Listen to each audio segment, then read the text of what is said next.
This is your daily briefing, and you're most welcome to it. Watched Antonio Conte's presser this morning. Wasn't in the mood for it last night, and here are some thoughts. Conte looked like a man who had discovered that cyber hackers had simultaneously emptied all of his bank accounts, and done so with such dexterity that the banks had just told him they had no reason to believe that it wasn't him that had moved the funds himself. And now he was explaining the situation to his wife. Such was the change in the man's demeanour, it was easy to lose track of just how many times he used the phrase time and patience. The fact that he used the words "I'm not scared" several times was equally a cause for concern. The reality of the situation is one that most of us had anticipated a good while ago. After all, no amount of revisionism can explain how Tottenham's turnover of managers began to positively cascade once Mauricio Pochettino was sacked. Mourinho hung on for 17 months, and then there was a further 2 months of trying to replace him. Finally, Nuno Espírito Santo agreed and only survived 4 months. Around each sacking, we were fed a tale by footballing nitwits. Mourinho was a vile dinosaur. Nuno was a nice guy, ... It has now taken Conte less than a month to realise that he's in the same sinking boat as the rest of them. Time and patience are normally aspects in life one has to ask for. In this instance, they are non-negotiable. ENIC has spent a very long time creating the situation, and these concerted efforts to neglect the team will take some time to turn around. If I was Conte, I wouldn't be scared either. It was painfully ironic that the Italian said that he wasn't a magician.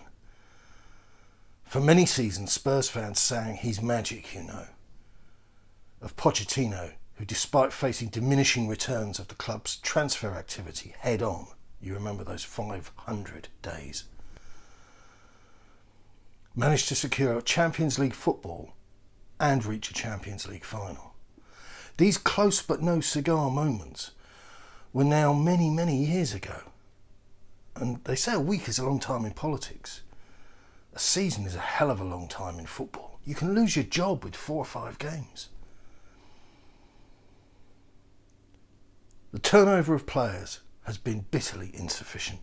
Yes, I am absolutely certain that ENIC has spent the money it says it has, but was the money spent wisely?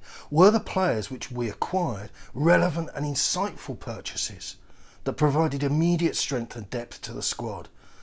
The answer to that, my friends, is a rather pitiful, a rather meek no, they weren't.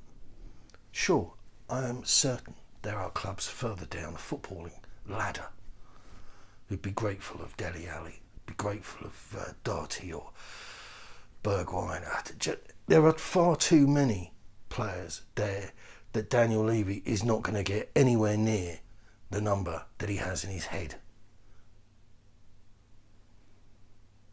Until the bullet is bitten, nothing will change. It doesn't matter who the manager is, and it certainly doesn't matter what the stadium is like or the training facilities are like. You can't give a man, and I came up with this a few years ago, it feels, it was probably longer, but you can't give a man or a woman or whatever, you can't give somebody some eggs that have gone off, some milk that's no good, cream that's turned. You take all these ingredients and make me a beautiful wedding cake. And that is what Levy is repeatedly trying to do, and he's now on his 4th cook in the last however many seasons. I wish I could be cheerier for you, but unfortunately I'm not retarded. So good luck, and as I say, despite them, keep it on them.